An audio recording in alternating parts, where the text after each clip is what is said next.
Dipuo Peters. Minister, thank you very much indeed for joining us on the program. Good evening, Peter, and good evening to the viewers. Minister, 29 lives lost. Shock has been expressed widely, but the sad truth is that most people are not surprised that it happened on Moloto Road.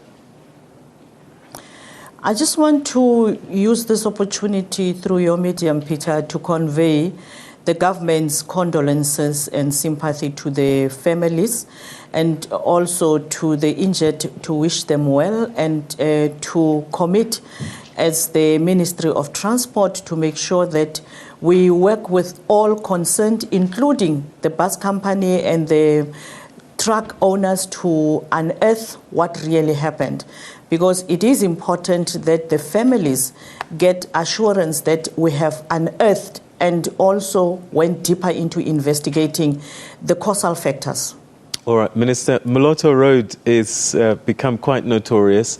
So it's really not a question of if, it's when these accidents will happen. And so sadly, buses will be involved from time to time. What can we do to deal with the problem is that this road is dangerous? I just want to indicate that incidentally, Peter, tomorrow in the Cabinet Committee, I will be presenting the Rail Policy Green Paper.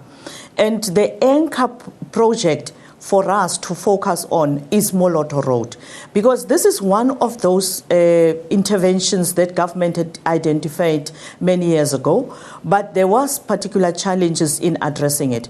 After my appointment, President Zuma called on me, and in the bilateral between the two of us, he insisted that we need to look at how we can reduce the carnages on the road, but also in particular, make it possible that we can move the volumes of the people of South Africa on the rail, especially the short distance rail, like from Siyabuswa to Pretoria. He emphasized the need for us to look at that because Moloto Road has been spoken about and lots of people lost their lives on that road. So tomorrow, when we discuss in Cabinet, key to this discussion would be how do we reduce the number of trucks?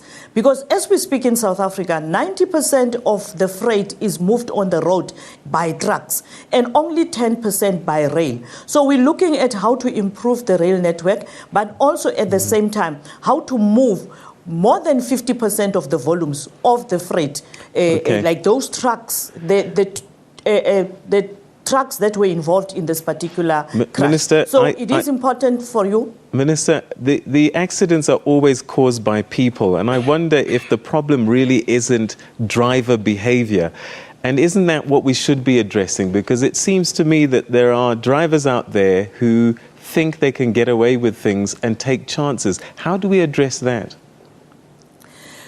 You would remember that on the 18th of September, we did announce the interventions that we are going to do with regard to, in particular, human behavior, the moving violations, but also how do we get it to make it possible that we enforce those laws and regulations that we have in place. I'm happy to indicate today that we have the breathalyzer regulations ready. We are going to also be introducing the regulations for car seats for children, but also we are looking at finalizing the regulations for safety belts for every passenger in the bus, not only the driver, but also with regard to enforcement. We would want to make sure that drivers actually adhere to the rules of the road. One of the key focal points now is the training of the driver training. So we are going to be looking at how to improve our driver training system. We're also looking at improving our regulations so that by the time you go and renew your license, instead of just testing your eyes, we actually test your driving skills. But also we want to make sure that through the regulations that we use as enforcement, when a company appoints drivers, they must be able to train them and test them thoroughly and be able to certificate them in terms of their driving ability. Will we I'm happy to indicate will we see I'm happy to indicate that PATCO was part, the Patco Bus Company was part of the Road Safety Summit we held on the 4th and 5th, and they made particular commitments. Right. And it is for us now to make sure that they are honored. All right, Minister, we're running out of time, but very briefly, we're coming to the holiday period, sadly, and we expect some accidents to happen at that time. Will we see increased visibility on our roads, traffic law enforcement officers? Yes, definitely.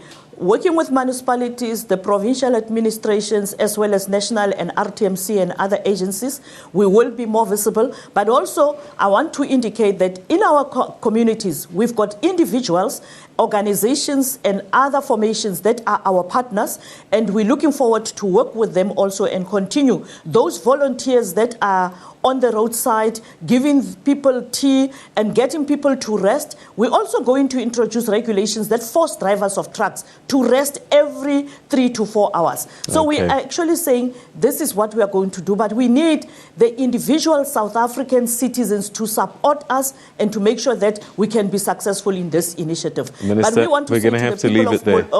Thank you very much indeed. We've run out of time. Thank you so much for your time, Minister. All right, that was Minister Dipuo Peters, Minister of Transport there.